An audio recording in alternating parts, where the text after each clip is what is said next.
the hell happened to the Sri Lankan cricket team? If you haven't been following cricket for a while, you're probably wondering, why is this guy talking about an irrelevant associate team?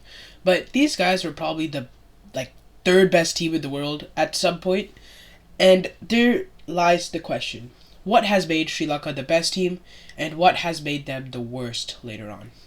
As always, the answer lies in history. As with most Asian countries, Great Britain introduced Ceylon, at the time, it was called Sri Lanka later, to cricket. The sport eventually became pretty popular in the country and was, in fact, the country's best sport. Their national team was founded in 1965, where they joined the ICC as an associate nation team. They were pretty terrible for the first 50 years, as most teams are, but they did gain test status in 1981. From 1981 all the way to 1995, Sri Lanka were considered as underdogs. They weren't great, but they were able to beat top teams like New Zealand, England, and India. Yet something changed during the Cricket World Cup 1996. Now, something you have to understand is that there's always weird cricketers. It could be a weird bowling action like Shival Kaushik, or a weird batting stance like Shivnaraj Chanderpal, or a different style of bowling, not action, just how the ball works after being bowled. Most of these are gimmicks. No, scratch that. All of them are gimmicks. But for Sri Lanka, it feels like these weird, freakish cricketers are always the best. In this 1996 team, you had freaks like Chaman Davas, Mutaya Muralidharan, Sanath Jayasuriya, and Archana Ranatunga. And Sri Lanka had completely different styles of playing, and it's specifically for Sri Lanka. I don't really understand why. I can barely even think of some other teams that had even one successful player, like maybe Bumrah and Shivnaraj Chanderpal, but other than that, you can't really think of any that haven't been banned later on. Anyway, back to the 1996 World Cup win. During the 1996 World Cup, Sri Lanka went undefeated their entire campaign. Australia and India were the favourites to win it, after Sri Lanka beat both of them in the group stage. Sri Lanka did not have the most wickets, nor the most runs, yet they still won. It was a crazy win, and with that irregular team, it's absolutely wild. Mainly thanks to Sanath Jayasuriya and Arvindra De Silva, this team won their first ICC tournament. And in the final, against a team like Australia, who has been playing cricket since the 1800s, it's insane. It was a crazy win, and with that irregular team, wild. Before we move on, I want to talk about Sri Lankan batting in this era. There were some players who were striking at a much higher rate than usual, like, for example, Lance Klusener, and the Sri Lankan one that I want to talk about, Sanath Jayasuriya. I think the average strike rate at that time in the decade in the 1990s was around 75, and quite obviously, some players were way above that. He started his career as a slow left-arm orthodox bowler, and I could make a whole video about Sanath Jayasuriya, honestly, from how he debuted all the way to fixing, and then later on his coaching career for Sri Lanka. I could make an entire video on Sanath Jayasuriya, but this is what I want to talk about. His strike rate as an opener in that era was 90.8, fourth highest strike rate this decade, and was the only non-finisher. Honestly, I think that Sanath Jayasuriya introduced the idea of openers playing aggressively at the start. And he's still considered one of the greatest all-rounders of all time. Sri Lanka, with Sanath Jayasuriya, essentially revolutionized cricket, especially in the 21st century. Sri Lanka also continued to perform well under Arjuna Ranatunga from 1996 to 1999. And in 1999, Sanath Jayasuriya became captain, and it was a pretty great era for them.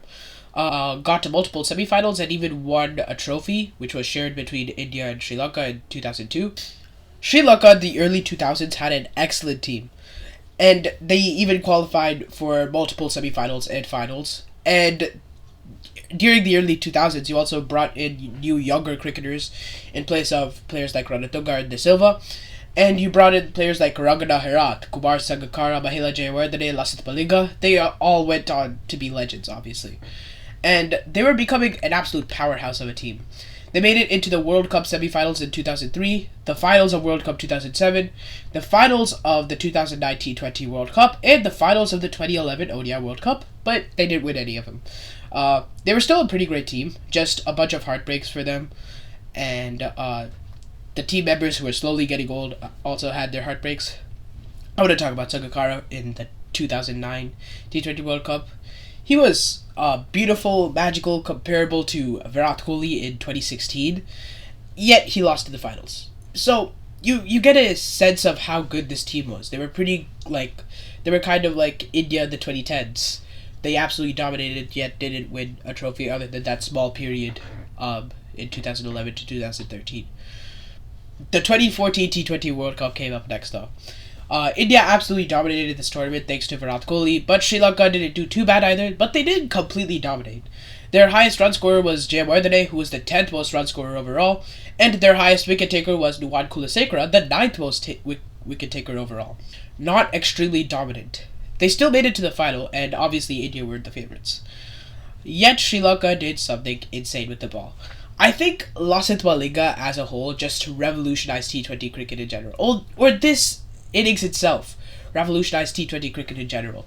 Not this innings, this spell by these Sri Lankan pacers. Even the spinners. Rangana Hirata bowled pretty well too. It was insane. Mainly dots. It was completely dots. They didn't take that many wickets to build up pressure either. Their first wicket was Ajinkya Rahane, which I'm pretty sure was like 4 for 1, and then next it was Rohit Sharma, which is like 64 for 1 if I'm not wrong. I can't remember the entire scorecard. So there was a 60-run partnership, and a 50-plus run at least partnership in the middle, but that partnership was 11 overs long. You understand what's going on here, right? It's an insane.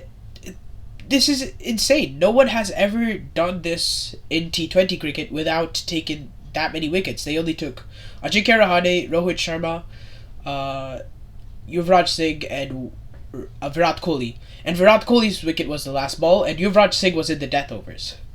It was insane. They made Yuvraj struggle. They made a batting lineup of these guys, who I just mentioned, plus MS Dhoni, one of the best finishers in the world at that time, struggle for, like, the entire innings.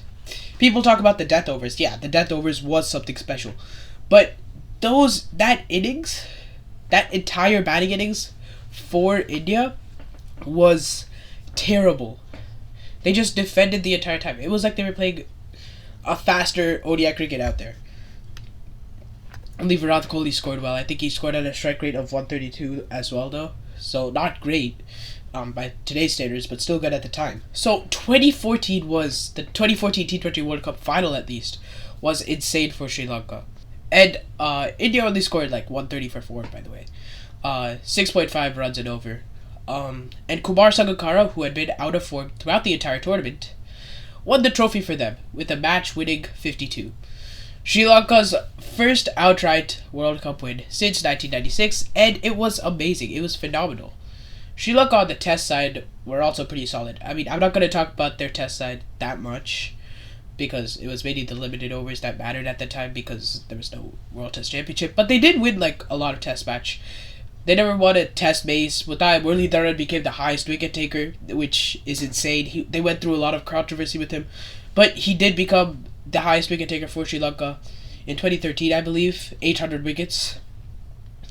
And Jayasuriya and Sangakkara scored a lot of runs. So did Dilshan, who ended up debuting like 2007, I'm pretty sure. And so did Jayawardene, he scored a lot of runs. He was averaging like 30 plus in every format, T20s as well. He was really, really good. And one of their best test matches. They ended up scoring 952 for 6 declared versus India in 1997. Courtesy of a 340 from Jayasuriya.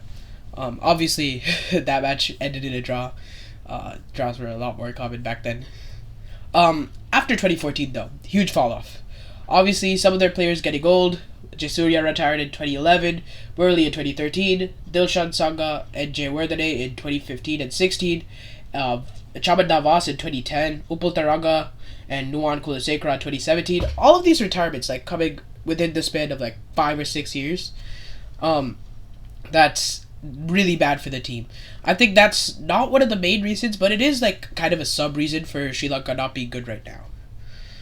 But even when these guys were getting older, they were still playing well. Saga was at his best, averaging like 40 plus in his last few years of playing. Jayawardene and Dilshan were averaging 30 plus in ODIs and T20s. Malingo was still playing, and he played till like 2019, and he was still good even during that time. But why were they struggling? They couldn't even qualify for the 2015 World Cup semis, and only won one game in the 2016 T20 World Cup.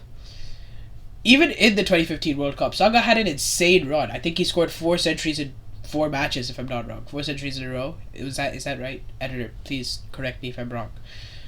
And it was shocking that they couldn't. Even Dilshan scored a couple of good knocks. I don't think Jayawardene played that well, particularly. And I think Malingo was fine. Their bowling was mid, but not good. Not really that good. But it was still surprising that they couldn't even like make a fight for qualifying. And I don't think the quality of players declined either. The path was practically paved for players like Chandamal, Pereira, and Matthews. So, why exactly did Sri Lanka fall off? Well, there's 4 main reasons, depending on like how you want to categorize them. Number 1, their first-class structure. I mean, a lot of countries don't have a really good first-class structure, but Sri Lanka's is really terrible. First of all, Sri Lanka, 25 teams in their first-class structure. 25 teams for a population of 22 million. For comparison, Australia, 6 teams, 25 million people. It means that the competition is like pretty bad, at least for the first-class structure, compared to the international circuit at least. So you can't bring people directly from first class to the international circuit. Kumar Sangakkara has said something about this, saying that most Sri Lankan test players play test cricket for more practice rather than play first-class cricket for more practice. Also to do with the domestic circuit. The pitches suck there, at least for the batters. Sikuge Prasanna, I don't know how to pronounce his name. Sikuj Prasanna, he's an example of this. He averages 55 in ODIs with the ball. But in this day cricket, he averages 24. That's wild. How do you even do that? By the way, thanks to u/Labarouche for this research and help on this on Reddit. All credit for some of these reasons go to him. I didn't do my own research, obviously, but like he helped a lot. Thank you. Thanks. I love you. Big heart. My heart goes out to you. Okay. Anyway. Plus there are no fast bowlers because of these pitches. The spin dominance is wild, so there are like 0 fast bowlers. Milan Ratnakaya averages 30 in first class cricket, and that is considered good enough for the for him to debut in the Sri Lankan team. He did play like kind of well in England, but there was still like unfamiliarity with the pitches. With like that much experience on those pitches, averaging 32 ain't that bad. The pitches are not good enough to train the fast bowlers.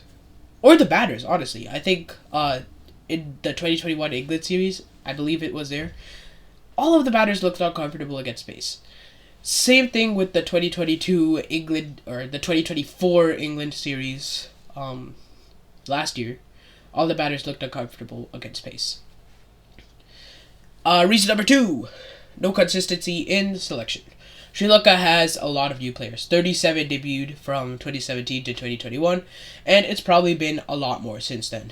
I think at least 10 from 2021. Maybe 10, maybe 12. And that doesn't include the players who have been brought back from 2013 back to 2014, like Jeffrey van der Sar. And still not finding a stable playing 11. That's wild. 50 players, and still no stable playing 11. Players like Paris and Van der Sar, who I already mentioned, they're coming in and going out. There's no way they can possibly succeed with a proper 11, or at least even a proper 16 would be better. The third reason, funding sucks. This is the case for most countries though, so I don't consider it to be too bad. South Africa has pretty bad funding. I think Zimbabwe has pretty bad funding, but they're still able to win against teams like Ireland. But players like Matthews and Karunaratne's, who's now retired, their paycheck was cut. But they still played. They still played. I think they still played their to the best of their abilities. And Sri Lankan Cricket Board was also about to go bankrupt before the 2019 World Cup, but they're all right for now. I don't think it's too bad, and it's too bad that it doesn't benefit them. Finally, fourth reason, probably the biggest one, politics. And they don't even try to hide it half the time.